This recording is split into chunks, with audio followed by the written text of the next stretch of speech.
Hi, I'm Mary, a librarian and book reviewer with a focus on stories written for kids, tweens, and teens. Today I get to share with you this book called Astronautical by Brooklyn Stormy.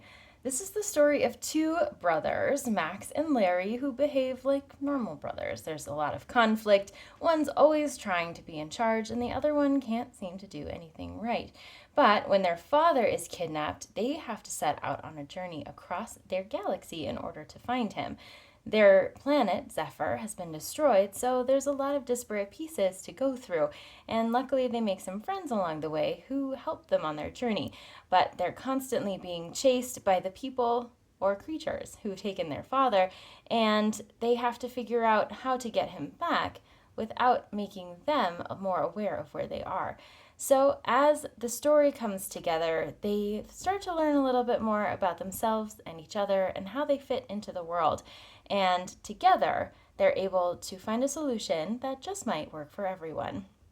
This graphic novel is great for upper elementary and middle grade readers because it does not have a lot of strong language, but it does have a lot of complexity. So it's sci-fi fantasy in a parallel universe, so where the rules are a bit different than they are here. You have characters who are anthropomorphic animals, you have flying whales that are going through space. You have laws that permit you to breathe in a ship in space that is open to the elements and to the air. So it's very interesting in that regard. It's very accessible from the perspective of the characters and the character interactions.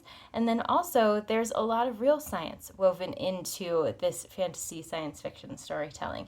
So for readers who are interested in astronomy and understanding how the universe works, they're going to find a lot of really interesting parallels in this book, even though there is a lot of fantastical elements as well. So the story really focuses on the two brothers and how they interact and how their interactions change over time. And you have also their devotion not only to one another, but to their community at large. There's a little bit of tension in some parts of it, a little bit of spook factor, but not too much.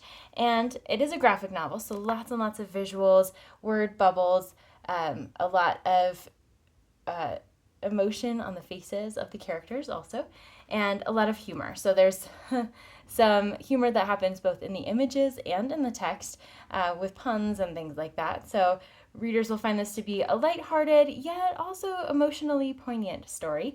And because it is written for that younger age group, it reads fairly quickly. There's also maps on the inside that orient readers to where the characters are throughout the story. And there's segments as they travel from one location to another. So it's fairly straightforward. If you need to put it down for a little bit and bring it back up again, you have basically chapter markers as you go. And at the end, there's a lot of back matter that helps to support all of the things that the author has put into the book that are real. So then readers can draw those parallels a little bit better if they'd like. So really fun for those middle grade readers, especially ones who enjoy some fun antics and an imaginative kind of world. If this sounds like a great fit for you or for someone you know, I hope you look for it wherever you get your books.